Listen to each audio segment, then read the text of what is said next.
Wonderful. So, Mary, thank you for inviting me to come speak with you. I really appreciate it. My name is Michelle Kerr. I am president and founder of a company called Lightwell. We're headquartered in Dublin, Ohio. We're a technology company, and I'll tell you a little bit more about us in a minute.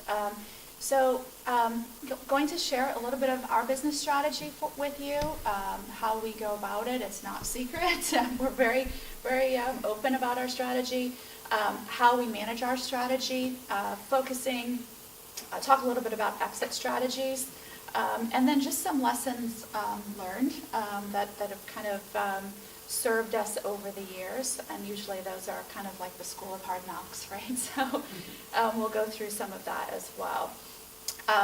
I am a pretty casual person, so if you have any questions along the way, please raise your hand and we can have discussion. Mary, is there somebody else after me, or it's just so we have some flexibility in timing and whatnot? So absolutely, if there's anything that I can answer for you, please do ask. I wonder what we can do to maybe move these slides around a little bit. Kind of a scrolling issue, I think. So, in terms of Lightwell, we are, and you guys are talking a little bit about value and what's the value bringing, or kind of mission statement. I mean, we're pretty kind of succinct in terms of saying we help companies reduce complexity and achieve greater success through the right combination of people and technology. So that's kind of our elevator pitch that we use with folks. Because we do some just staffing type work here in the Columbus market, but primarily we are focused on the combination of technology and people in providing solutions. In the past, we've worked mainly with Fortune 1000 type companies, that typically organizations that have a large technology footprint, that big multinationals, huge IT budgets, that sort of thing. And that was mainly around our relationship with IBM. So we've been an IBM partner for 16 years, and we provide their solutions to that group. One of the things, though, that's happening for us right now is that we're actually changing and shifting our business strategy as well, which can be difficult. We've been a partner, tried and true, with IBM for 16 years, and now starting to consciously shift from that. It doesn't feel comfortable. We're not, we know everybody at IBM, we know how to work with them and that sort of thing. But really, part of the reason that we're having to do that is that with the adoption of cloud-based solutions and cloud-born solutions, really, now technology is available in an enterprise-type class environment in a way that was never, ever affordable for mid and small and mid-sized companies. So this really gives small and mid-sized companies a huge competitive advantage over large organizations. You can compete with the big boys now because you have the same technology that they would have, but you never would have been able to afford it. So you really started to see this market shift, and you see a lot of upstarts really taking on the big guys and winning and doing it successfully. And so for us, we need to be able to provide those solutions to our clients. And so that is requiring us to make this conscious shift to add those to our portfolio. So I founded the company in 1998. As I said, we have our headquarters in Dublin, Ohio. We also have a development center in Belfast, Northern Ireland. And we acquired a company about a year and a half ago that's about an hour south of London. So we have an office there as well. Okay, so what is our business strategy? So it's pretty simple. We have a goal to achieve $75 million in revenue by 2020. The component of that's important is that we also need to have a 10% EBITDA. So for us, growth without profit doesn't work. We don't like that.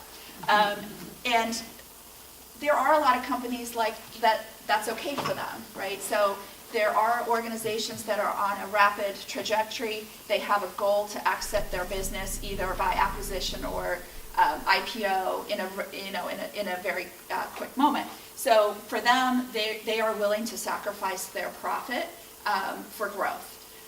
That's not our organization. We're more the tortoise and the hare. So we are slow, steady growth. And we believe that that builds a more long-term sustainable organization, which is what's important to us.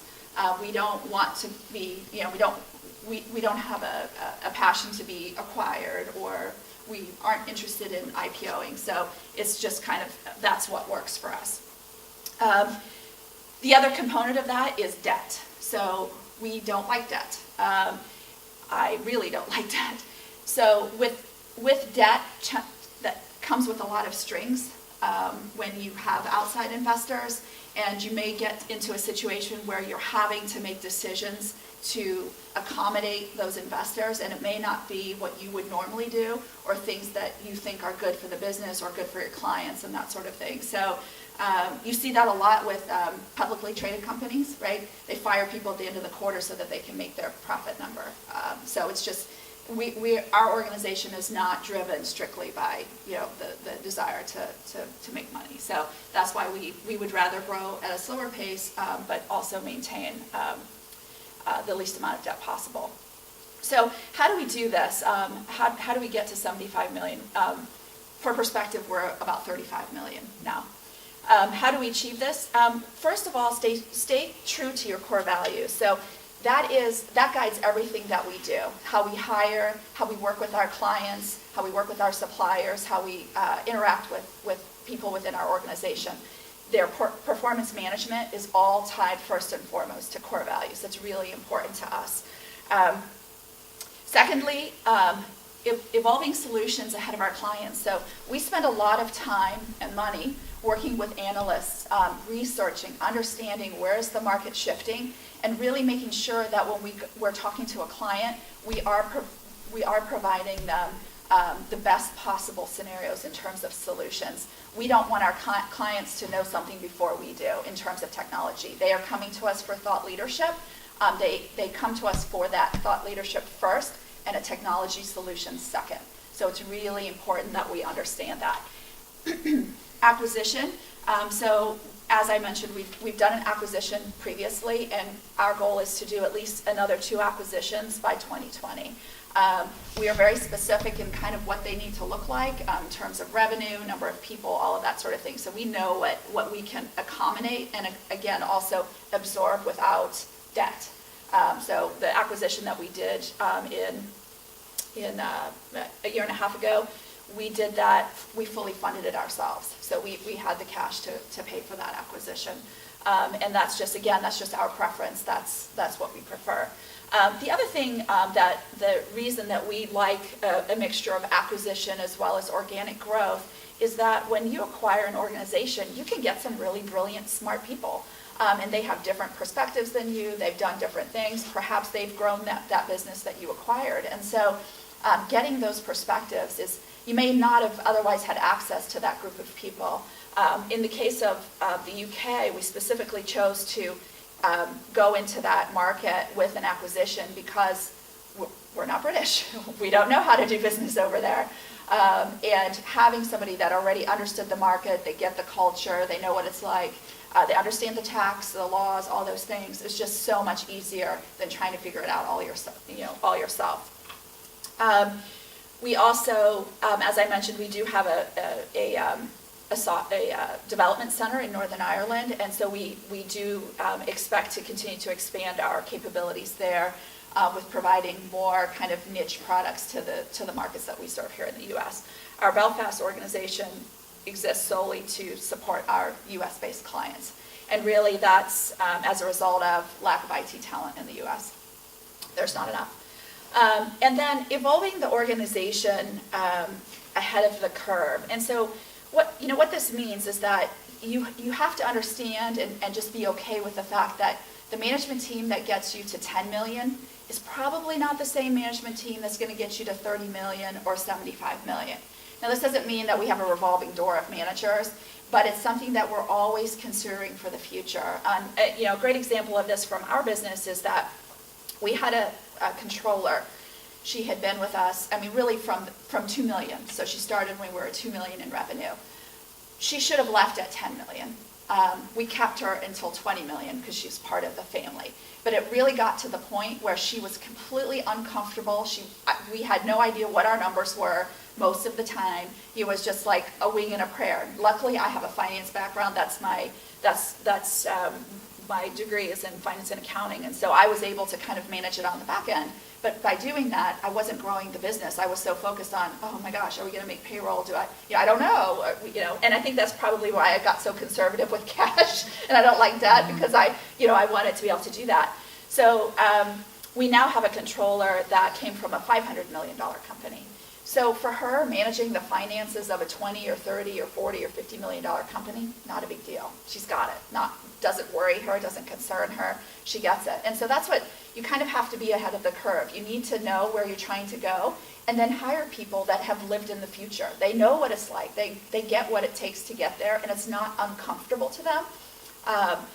So, and in the case of our controller, I mean, she did stay with us for a while. We gave her, we gave her the option to stay with the organization because we absolutely valued her. But ultimately, she decided that she would prefer to just go and work in a small $3 or $4 million business. That's what made her happy. So, so that's the thing. We're always constantly thinking about, okay, it's 75 million. What does our organization need to look like? What is the kind of experience and talent that needs to be sitting around the management team?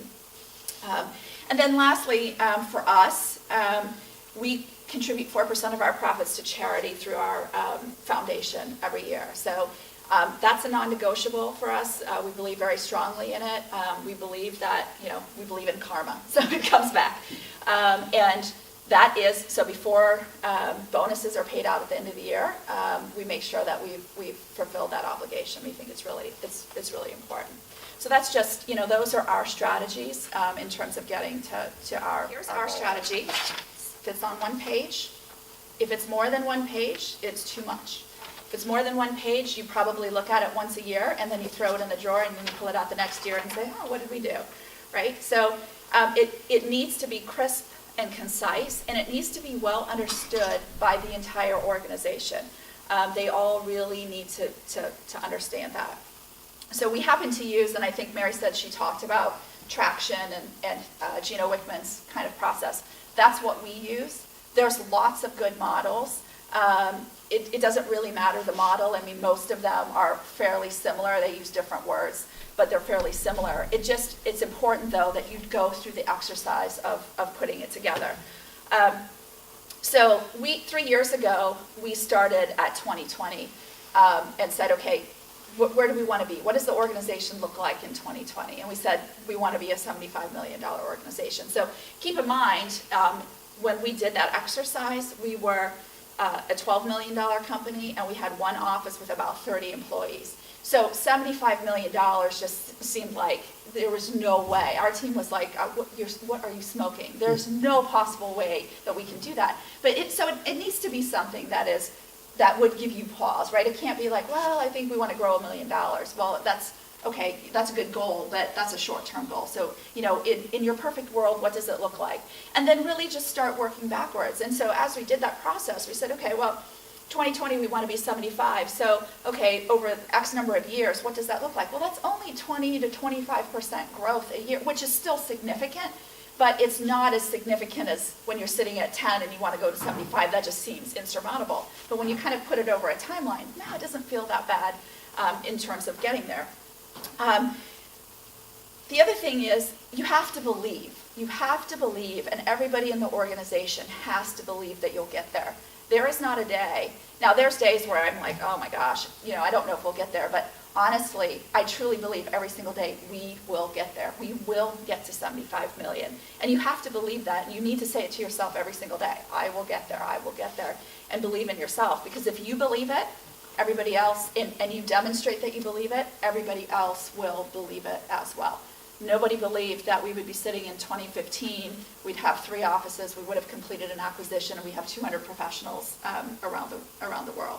Nobody would have believed that, but we do, right? So you have to, as the owner, you have to be that visionary. You have to put it out there, and even if you're scared to death, and you're like, I have no idea how we'll do this, you have to have the confidence. People can see it. They can see it. If you don't believe it, they're definitely not going to believe it. They're not invested, right? It's also, as I said, it's important to have that complete alignment. Everybody in the organization needs to know where they fit in helping get to that number. They have to believe if they didn't come to work and they didn't do the job that they're doing, there would be a gap. That we wouldn't be able to get there if they weren't doing that job. They need to feel that important. And everyone in our organization, whether they're an individual contributor, they're a manager, they're an executive team member, they're running a business unit, a line of business, they all clearly understand where that fits into the number. And so that's how people are measured. So when on a quarterly basis, their priorities for that quarter are all aligned with that goal, or one component of that goal, so that they do feel that buy-in as part of that alignment. Every decision is measured against the strategy. Does it fit? So I know, particularly with myself, when we were a smaller organization, you kind of just like run after revenue wherever you can find it, because you think revenue is revenue. There's nothing, like that's the ultimate is just growing the company. The problem with that is that you can tend to spread yourself very thin, and what may seem like an opportunity today, it may not really be a long-term opportunity, and now you've actually taken all of this resource and put it against this very short-term opportunity, and at the cost of where you're trying to go long-term, right? So everything that we do, we're always looking at that strategy and saying, okay, does this make sense? If an opportunity comes across our desk, does this really make sense for us? How does this fit into the long-term strategy? Is it, and really if it doesn't fit into the long-term strategy, then we have to take pause and say, okay, is it the strategy's wrong or this option is wrong? And there have been times in the past where we've said, you know what, this strategy is not totally right. It needs to be tweaked. Right? So you want to stay true to your strategy, but you don't want to be stupid, right? I mean, like, well, we went down in flames, but we were true to our strategy, right? You don't want to do that, right? So it's a balance. And now, if my VP of sales was sitting here, he'd be quietly crying in the corner and be like, I can't believe we walked away from that business. I mean, there are times when we do walk away from business because it doesn't fit into our long-term strategic goal. And if we're going to take resources and put it against that, something else is going to suffer. So sometimes that's difficult to do, and sometimes it is a sacrifice, but you really have to every decision you make has to be done against that. And finally, measuring. You constantly need to be measuring your performance. You need to know what are your 10 or so numbers, your KPIs, if you will, that you're focusing on. Every week you should be looking at those numbers and saying, how are we doing? How are we doing? Is there a shift? Is there a change? The other important thing about measurement, when you're growing quickly, it's even more important to measure yourself, because with revenue growth, you can start to have profit leaks and things like that you don't really notice because you're growing. But if you just looked at a particular line of business, you might start to see that it's eroding, actually. It's not profitable, but all the other resources are masking that issue because you're growing in one area much more than you really actually thought you were. So you really have to be careful about that. If you are growing and you are not measuring, you will run out of cash. You will. If you're not looking at your receivables and the quality of your clients, you will absolutely run out of cash. You will not bring the money in the door fast enough. So it's super important that you understand that all the time. Understand your cash flow. Really make sure you do that, right? If you overhire, basically, hire ahead of your sales backlog, that can be a huge issue as well. So you really, really, really have to focus on measuring. And it gives you peace of mind, right? You can sleep at night because you know what your numbers are, you understand that. I went for about 5 years with no peace of mind because we didn't understand. It took us so long to close the books that we were already, the next month was halfway done and we were closing the books, and so we didn't really know, well, did we make money last month? I don't know. What does it look like? So having those measurements in place and making sure that you have the systems. And again, as I said, technology today is cheap. You can get technology, world-class enterprise technology, for next to nothing now. Take advantage of it. buy a system bigger than what you're going to need. You can grow into it, right? Again, it's that thinking about the future. You will grow. You believe you're going to grow. So make sure that you're investing appropriately. It's so much easier to implement systems and processes and things when you're a small organization than when you're large, right? It's so much easier to do that. Yes, time is a constraint, certainly, in a small organization, but you're not hurting so many cats, right? I mean, you can sit and, like, knock it out. Whereas, for us to implement a new system at this point, well, now we have 4 entities, we have multi-currency, multi-language, all of those things would have to be taken into consideration, so it's a lot easier to do that up front. Exit strategy. So, as you can see, the slide's blank, and that's by design.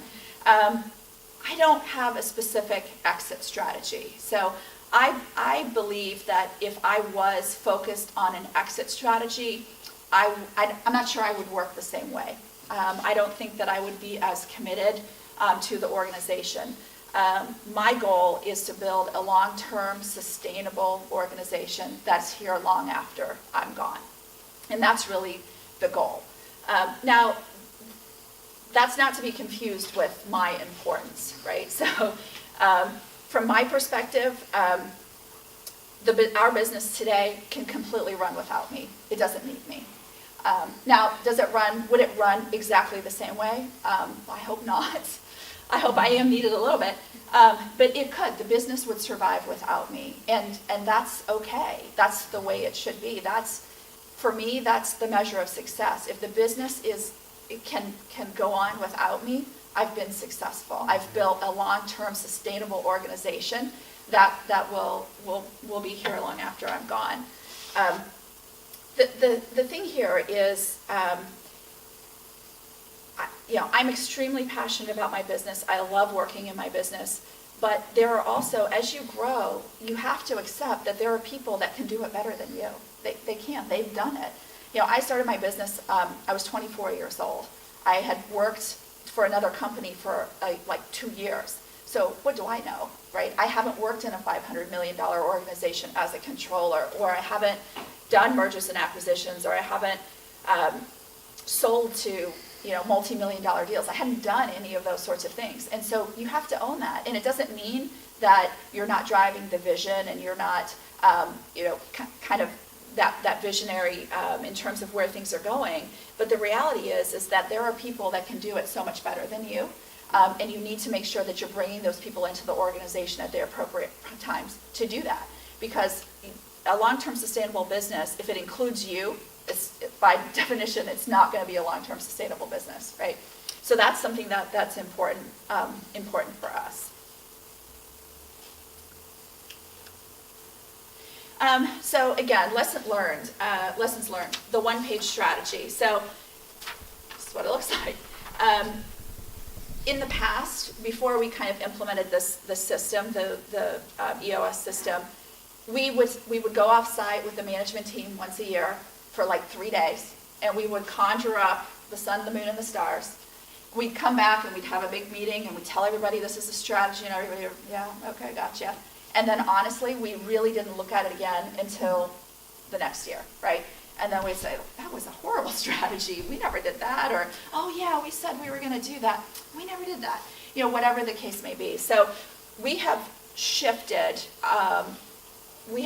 dramatically the way that we do our strategery since implementing EOS. And we look at it every quarter.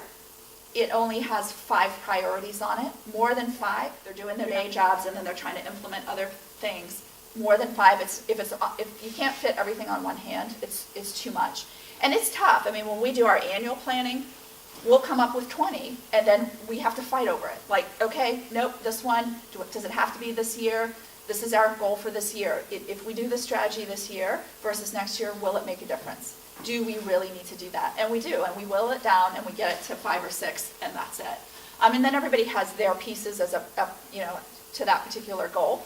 But as a company, that's all we have, 5 or 6 priorities. So again, when we talk about having alignment with the organization, every single person in our organization will tell you what our key strategies are for this year. Every single person. They know what they are because it's only 5. It's not 20, right? And they know what they're going to do as a piece of that. The second thing, be purposeful.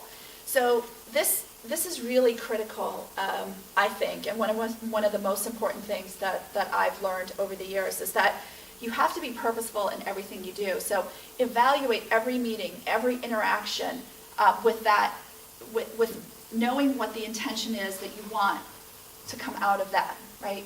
So there's nothing worse than you say to somebody, maybe they're going on a sales call, and you say, how was the meeting? And you say, and they say back to you, I think it went really well. Well, what does that mean? You think it went really well. Did you get the business? Did you get a purchase order? No, but I think it went, okay, well, what was the goal of that meeting? What were you coming out with? You knew you're going to go sit with that person for an hour. What's the best possible outcome that could come from that meeting? And then work with intention. Everything that you need to do needs to be focused on that goal, right? So we waste a lot of time. We waste a lot of time taking meetings, doing things, chasing things, and we're not really sure why we're doing it. Like, what is that intention? And so being focused, laser focused and purposeful in those interactions is just super, super critical. Super, super critical. Control. So we all love to be in control, right? Nobody loves control more than me, I can assure you. But understand two key things about control. First, you cannot control the world. You cannot control your competitors. You can't control the market landscape. All you can control is what you do, right? So yes, you need to understand what your competitors are doing. Yes, you need to understand the shifts in market and that sort of thing. But focus on controlling the things that you can control, which is how you behave as an organization or an individual out in the marketplace.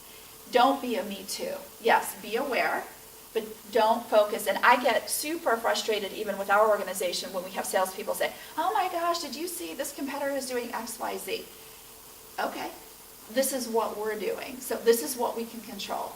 Maybe they are being unethical. Maybe they are being underhanded. Whatever. That's how they choose to run their business. So focus on what you can control. Secondly, and I kind of alluded to this previously, know when to give up control. When your company has outgrown you, you need to own it and look at it as a blessing. Be thankful for that blessing. There's so much kind of like negative connotation with that, where people feel like if I bring in people or I bring in somebody to run the business or whatever, then I'm weak or I'm inexperienced. No, you're smart. I mean, you recognize where the company is and you understand to get it to the next level, you have to bring in somebody to do that. So again, just celebrate that blessing and understand that, right? Processes. So you hear a lot of times, and people will say this all the time, people say, people are our biggest asset. We have the best people working for us. Well, people come and go. I mean, that's just reality. People will work for you and they leave, and it just happens, right? Your biggest asset is your processes, your playbooks, the documentation of how your business runs. Because when you do hire a new salesperson or you hire a new controller or whatever the case may be, giving them that playbook assures that they will get up to speed far more quickly than if you're just like, they're sitting with you and you're trying to train them and there's things you forgot, or maybe somebody's transitioning out. Like, the worst is having to rely on somebody that's leaving the company to train their replacement. I mean, how invested are they in that? They couldn't care less, right? So the onus is on you to make sure that you have all those processes documented so that anybody can step into that business and do that particular job. If they had the skill set, they know how to do that job, right? Really, really, really critical. And again, as I mentioned, it's so much easier to do that when you're smaller and expand upon it than getting to a $35 million organization and say, right now, we've got consulting processes and we've got scheduling processes and we've got sales playbooks and marketing playbooks. It's so much harder to just start cobbling that stuff together when you get to that size. So really make that a focus up front. Financing. So be educated about your options. I mean, the good news is money's cheap, right? Money in the U.S. is really, really cheap. In fact, one of the reasons that the owners of the company that we bought in London that were so amenable to us buying them is that you can't get financing in Europe the way that you get financing here. It's impossible, absolutely impossible. Unless you're a large institutional investor, you won't get a loan. You just don't. So they really were in a position where they couldn't grow their company anymore because they just simply didn't have the cash to do it. So we are very, very fortunate. But you know, understand your options. Know your banker really, really well, right? When things are wonderful in your business, that's the time to buddy up to your banker, right? Make sure that they understand all the good things that you're doing in your organization and really make sure that they get your business strategy. So once a year, I do sit down with our banker and we go through it. Here's our business strategy. This is what you can expect from us this year. This is what we're doing. When we were going into Northern Ireland and setting up our center over there, that was a huge investment. So to set that up initially, we put about $700,000 into Northern Ireland. So you can imagine, when we went over there, we were 24 million. So our bankers are like, no, I'm sorry, you're going to do what? $500,000 you want to put over there, and what's the outcome? And so you need to really talk with them up front and socialize that with them so that they can get the credit people and everybody in alignment. The worst thing is when they get a call and somebody in the credit department says, did you know that, this, or we got their financials and they lost money last quarter, and your banker's blindsided, right? And they're like, what do you mean, right? If that happened in our case, our banker would have said, yes, I'm aware of that. They hired 17 people in Belfast. We're not, it's not product. We can't capitalize that expense. So if we hire 17 people, it goes onto the P&L. That's just the way it is. And so our banker already knew that. She knew what was happening. And she said, yeah, but here's their plan. Here's the strategy. They're going to be billable in the next 6 months. We're getting money from the Northern Ireland government. And she had the answer. If she would have got that call and she didn't have the answers, they could have pulled our line, right? They could have pulled our line of credit. And so making sure that you have a relationship with your banker is just super, super critical. And the other thing that's important there is that, they're sitting with a lot of different businesses every day. So they might see things that you hadn't thought of. They've got a lot of experience that you just don't have access to. So use them, right? I mean, I think my banker's like, she works for our business. I mean, we are constantly like, hey, Kathy, what about this? Or what do you think about this? I mean, she has to work for her money. So, and use them. Use them as an extension of your team, right? Use them to do that. So hiring for core values. First, aptitude second. So this is probably, if you take anything else away, I think this is the most important thing. Making sure somebody aligns with your beliefs and your values in terms of an organization is super, super important. If they don't, I don't know, did I do that? I don't think I did. If they don't, they may be a rock star, right? They might be the best salesperson ever, but if they're an ass, not one of our core values, they will absolutely destroy your organization. They will destroy your organization. And you know what? They'll leave. They'll end up leaving anyways because of the clash in core values. So really focus on the things that are important to you and make sure when you are hiring, people do demonstrate those values. So we like to win, but we won't win at all costs. Some organizations, they will win at all costs. They don't care, right? And they set up their comp models and everything to be very, very competitive, right? We don't do that. So we are much more team-oriented organization. So if you don't like working in teams and you're like a hardcore individual contributor, you're probably not going to work in our organization because that just doesn't work for us. Doesn't mean there's anything wrong with you, but we don't want you to be disappointed when you come into our organization and we're like, great, here's your team. And they're like, I don't want to work with the team. Well, you have a team goal, so you're all working together on it, right? So that's something that's really, really important. And with that, it's kind of the notion of hire slow, fire fast, right? We tend to do the exact opposite, right? We meet somebody like, oh my God, they're wonderful. And then you realize they're not, and then you just you keep kicking the ball forward and you kick it forward, and then, you just finally, you rip off the Band-Aid and you say, oh my gosh, why didn't we do that sooner? I mean, take your time hiring and make sure that, and this is particularly difficult for us because technology, it's hard to find technology people. And sometimes you just have to be like, well, he's kind of a jerk, but okay, we'll put him in the basement, like, don't let him talk to clients.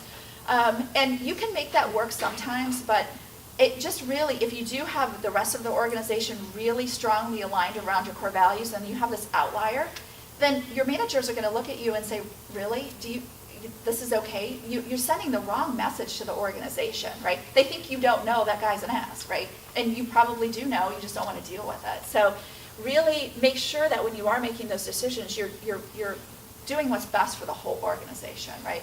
Making sure that you're not alienating yourself, because you do so much hard work to get people aligned with the core values and with your mission and your strategy, and then you really just marginalize that work when you allow somebody that isn't a good core value fit to remain with the organization, right? So in the last one, pay it forward. So this is a little bit kind of soapboxy, right? And part of this is, I'm an immigrant. I came to the U.S. when I was 10 years old. My parents had nothing. I grew up on the east side in Reynoldsburg. I went to Reynoldsburg High School, public schools, started working when I was 14. Don't appreciate that just the fact that they grew up, that you happened to be born, you did nothing special. You happened to be born in the U.S. and you have this amazing opportunity, and people throw it away every day. They throw it away every day. So, I mean, we do. We live in the wealthiest country in the world. We have religious freedom. We can start a business if we want. We can live wherever we want. It doesn't matter. So it's really our responsibility to make sure that we do pay it forward. And again, it's the whole karma thing. I think it just comes back to you. Get involved in your communities, in schools, in organizations like the SBA, some of the things that Mary's involved in with the Small Business Accelerator, Women's Small Business Accelerator, all of those things. You don't really know the impact you might have on somebody's life and the difference that you could make for them, and it's just so important. And the other thing to note with that is when you are paying it forward, the biggest sale that you make might be as a result of you volunteering someplace with a CEO of a company. And it's a true story. One of the biggest sales we've ever done was because of our VP of supply chain that lives in Boise, Idaho, happened to be volunteering at a local organization, and he met the CEO of North Face there. Didn't know who he was, just mentioned his name, I don't know who that is, and they went about it. And he found out later who he was, and the gentleman said, I was so impressed with what you do. We want to do business with you guys. We want to do business with you. And so, I mean, you just never know. It's the right thing to do. We should do it. But beyond that, more than likely, you will drive revenue as a result of that. Okay. So there you have it. There you have it. Any questions? Things you guys would like to know about my business? Yeah. I'm curious about your ownership structure. Are you 100% yours? Yeah.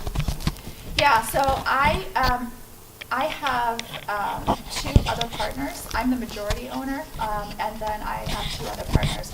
Part of the reason for that, the one partner, I consider him my partner. The other one, I would say, is an individual contributor. They're not on the management team. They're just a minority shareholder. And part of that was, so as I mentioned, when I started my company, I was 24. And the work that we were doing was fairly technical. And we were initially selling primarily in the automotive space. And so 24-year-old little girl running up to Detroit, meeting with the procurement department, whatever. Right? So I brought in somebody that had way more experience than me, and basically bought reputation. And so bringing in somebody that had that, and that's my first partner, actually. And so he's still with us today. He kind of acts as our CTO and still is involved in the organization, but he's actually getting ready to retire in the next 2 years. And so we'll bring that equity, we'll buy that equity back from him over the next 2 years. Can I ask one more question? Yeah. You mentioned compensation. So how do you have a profit sharing bonus, or how did you get those key talented people at the beginning? Yeah. So, yeah, right, the strategy that we have now is different than what it was then, right? It is, in the beginning, you end up overpaying for it because people are taking a risk because you are a small company. In the case of my partner, Trevor, that was really the only way that I could get him to come on board was to give him some equity. But he had to purchase it. I mean, I didn't give it to him. He still purchased it. But that was just, sometimes, again, if you have clarity of strategy and you know what you want to do, that might be one of the things that you have to do is you need to give some equity. What I would never do, for me personally, I would not give equity to somebody that was not key in the business. I wouldn't get outside equity for me. Just because I'm not interested in somebody flitting in and flitting out every couple of months and saying, no, I think you should do this and I think you should do that. See ya, or where's my distribution check or whatever. So I wanted people that were invested in the organization to do that. I did have another partner, and we actually bought him out about 6 years ago. Just wasn't really interested in working in the business, and so we went ahead and exercised our option to buy out the shares. I guess that's another good thing. I mean, you definitely, if you are bringing somebody into the organization, make sure that you have a really rock solid buy-sell agreement, so that if you need to get out of it or it's not a good fit, you can. The other thing that I would say with regard to that is, so my business partner today, he was in the business 3 years before I gave him the option to purchase equity. And I think that you really need to make sure that even if it's someone that you feel very comfortable with, at least have a waiting period of a year before they can exercise that option for equity, just to make sure that it is a good fit and it's going to work out in the long run. I would highly encourage that. With our management team now, what we have in place is a deferred comp plan, a non-qualified deferred comp. It's a 409A, I believe. And with that, we use that as a profit-sharing plan, but it also has a 5-year vesting schedule, so that's kind of our golden handcuffs. So we have, again, a target, a growth target, as well as our net income target. Most of our employees that get, in fact, everybody's bonused, but most of our employees that are not management, they're going to be bonused on the revenue number. Our management team is solely bonused on the net income number. So somebody that's an individual contributor, they're in the field, they're consulting, all they can do is bill revenue. They don't control our costs. They don't have any kind of say as to where we spend our money.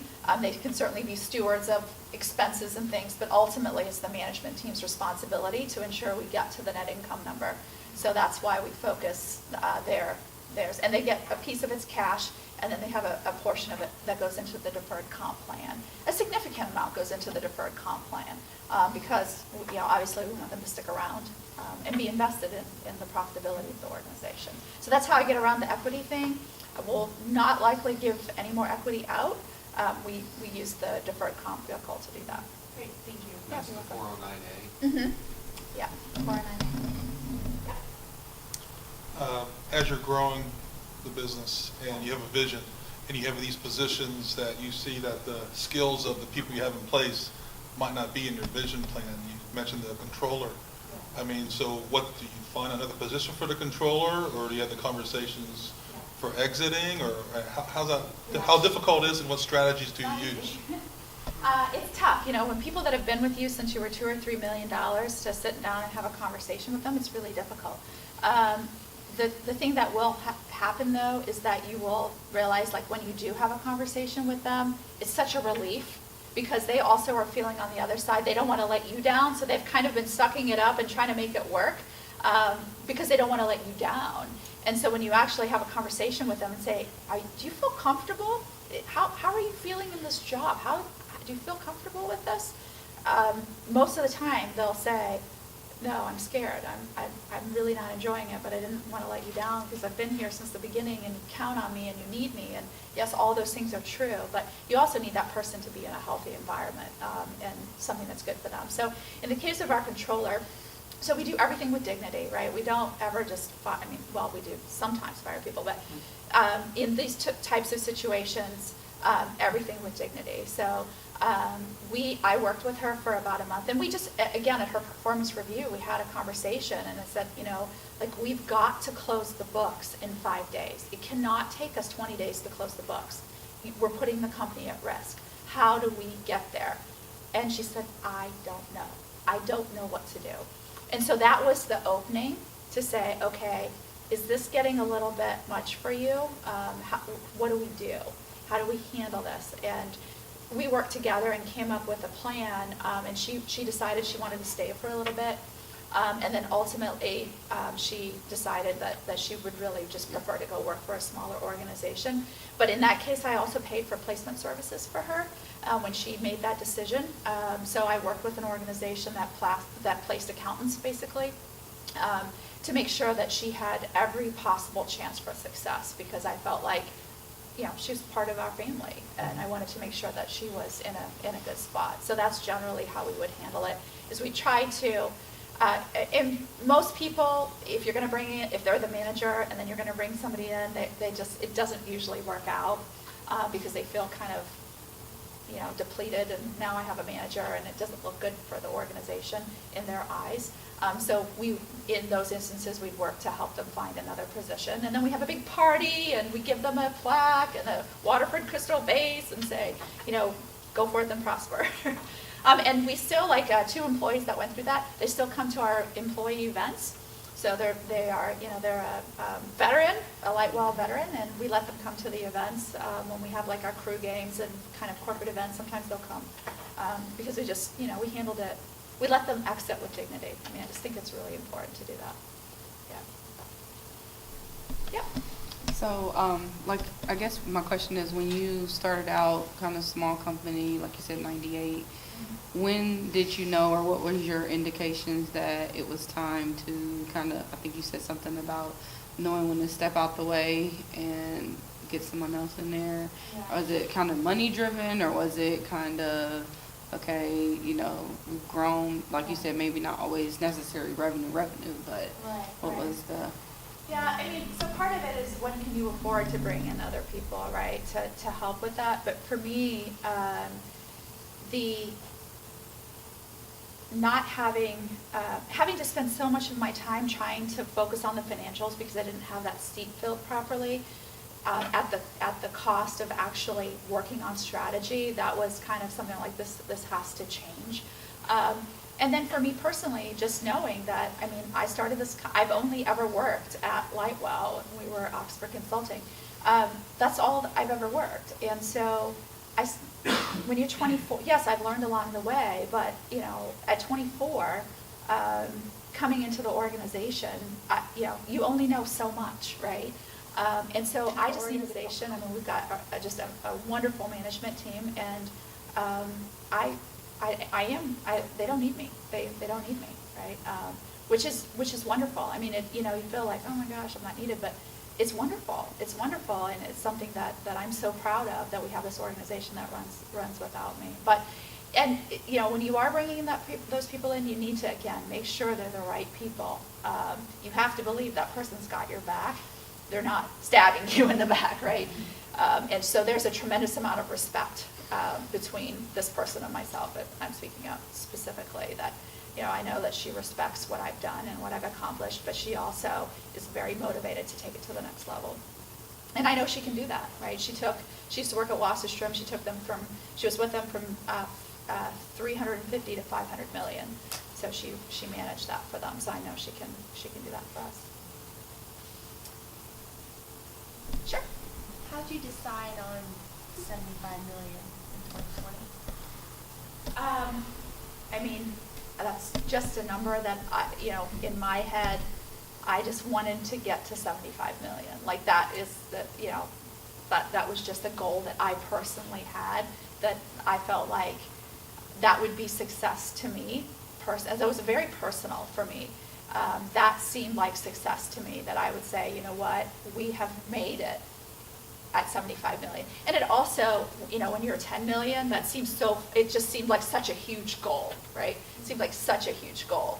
And so we wanted something that was significant, but something that we felt like we could achieve. So there's no magic behind it. It's just a number that I personally felt like I would love to be by 2020. I'd love to be a $75 million organization.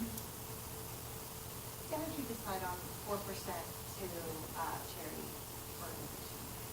organizations? You know, no specific way. We just kind of evaluated our giving, and that's what when we were smaller, that's what it kind of amounted to, anywhere from like 4 to 7% depending.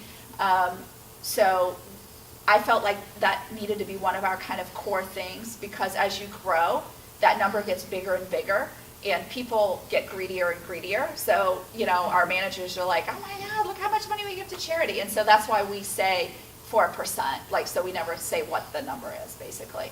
So it's just, we can have some kind of discretion there, but again, like, we don't pay out that profit sharing until we've done the 4%. That's just, it's our number. There's nothing specific about it. Any other questions? Thank you. You're welcome.